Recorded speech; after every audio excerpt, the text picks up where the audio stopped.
শান্ত স্নিগ্ধ ব্রহ্মপুত্র নদের পার, যেখানে সময়ের চাকা যেন কিছুটা থমকে দাঁড়িয়ে আছে।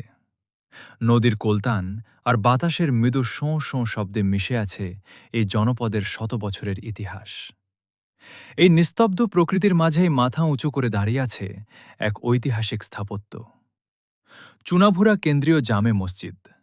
নারায়ণগঞ্জের বন্দর উপজেলার কলাগাছিয়া ইউনিয়নে ব্রহ্মপুত্রের কোল ঘেঁষে দাঁড়িয়ে থাকা এই মসজিদটি কেবল একটি ইবাদতখানা নয়, এটি এক শতাব্দীর জীবন্ত ইতিহাস। জানা যায়, প্রায় ১০০ বছর আগে স্থানীয় ধর্মপ্রাণ মানুষের উদ্যোগে নির্মিত হয়েছিল এই মসজিদ। ঢাকার বিখ্যাত তারা মসজিদের স্থাপত্য শৈলী থেকে অনুপ্রাণিত এর প্রতিটি গম্বুজ, প্রতিটি দেয়াল বহন করে প্রাচীন আভিজাত্যের ছাপ। শত বছর ধরে এই মিনার থেকে ভেসে আসা আজানের সুর মুগ্ধ করে চলেছে এই অঞ্চলের মানুষকে। এই পবিত্র ভূমিতে প্রজন্মের পর প্রজন্ম সিজদায় লুটিয়ে পড়েছেন অসংখ্য মুসল্লি।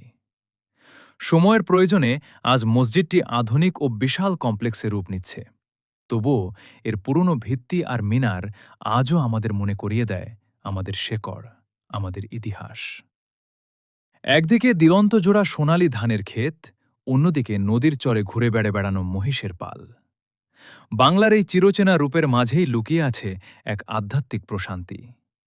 সময়ের স্রোতে অনেক কিছু বদলে গেলেও চুনাভুরা কেন্দ্রীয় জামে মসজিদ আজও অটুট, ঐতিহ্য আর বিশ্বাসের এক অমূল্য প্রতীক।